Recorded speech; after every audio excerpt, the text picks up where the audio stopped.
du lendemain. Donc, soyez des exemples pour vos enfants. Vous voyez ma fille, Canaëlle, moi je suis fière d'elle aujourd'hui.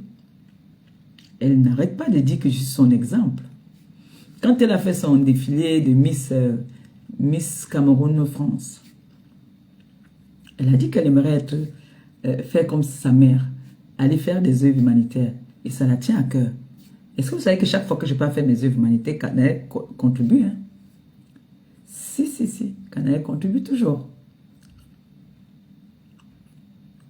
Et c'est ce qu'elle a envie de faire. Elle a envie souvent de faire le tour du monde. C'est que son travail, son boulot, ne la permet pas vraiment peut-être pendant les vacances. C'est ce qu'elle a appris de sa mère. C'est très important. Je suis content de savoir que j'ai eu l'impact sur mon enfant.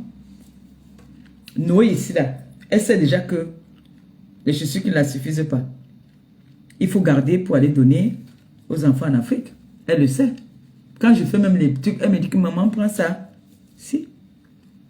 À 6 ans, Noé le sait déjà. Ils savent que c'est la passion de leur maman et que ils doivent aussi m'accompagner dans ça.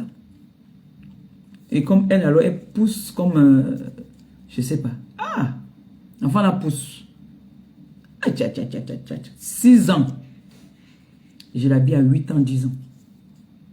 Noé, elle est trop grande en fait. Elle est fine, mais grande. Donc, dès qu'un truc ne suffit plus, là, tu entends seulement que elle sait que j'ai les homonymes là-bas au pays. Elle sait.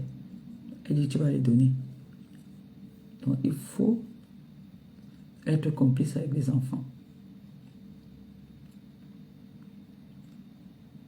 Quand il faut se fâcher, il faut souvent aussi se fâcher et gronder fort. Que l'enfant comprenne que comme tu rigoles avec elle, c'est comme ça que tu peux aussi te fâcher.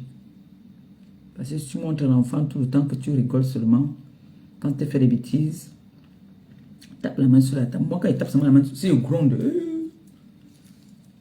Quand il gronde seulement, c'est paniqué. Elle est paniquée. Donc, il faut pas un concours, hein. Il ne faut pas passer un concours pour éduquer son enfant. Il ne faut pas passer un concours.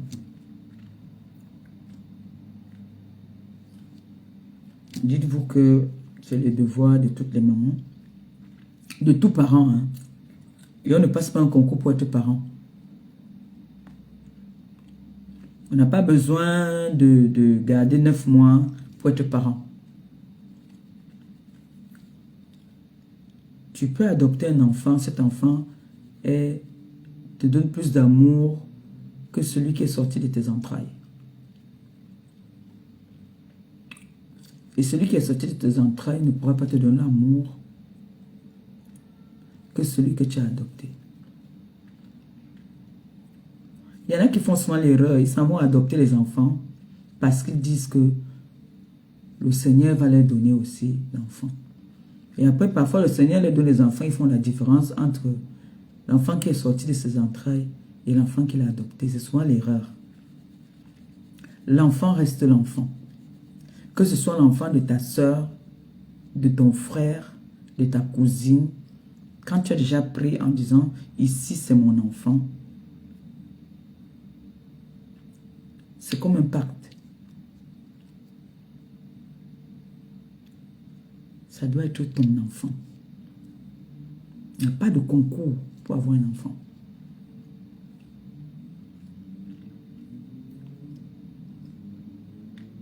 Donc, et les enfants amènent le bonheur dans la maison. Les enfants sont sacrés. Les enfants ont besoin de vos protections et ces enfants aussi vous protègent. Vous savez que le Seigneur écoute plus l'enfant qu'une grande personne qui pêche déjà, parce que les enfants ne pêchent pas encore. Donc tout ce que l'enfant va demander au Seigneur, le Seigneur va exaucer. Donc faites des efforts. Toutes ces femmes qui ont des difficultés d'enfanter, d'essayer d'adopter des enfants. Si vous vivez en Europe et que c'est compliqué, parce que c'est compliqué pour faire venir des enfants, vous adoptez. Dis-toi qu'il y a des femmes même qui ont des enfants, qui ont accouché des enfants, mais qui ont laissé leurs enfants en Afrique, qui vont rendre visite à leurs enfants. Ton enfant que tu as adopté, tu sais que tu as ton enfant en Afrique. L'enfant n'est pas toujours celui que tu as poussé. Qu'on ne vous mente pas et qu'on ne vous décourage pas. Si tu connais un endroit où tu peux partir, voir, faire des démarches, si même les Européens adoptent les enfants, pourquoi toi, l'Africaine, nous alors nous avons même beaucoup d'orphelinats, pourquoi ne pas partir, prendre un enfant et adopter? Tu peux adopter autant d'enfants que tu veux.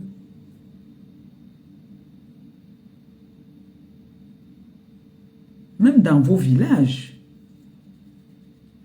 Ça existe depuis la nuit des temps.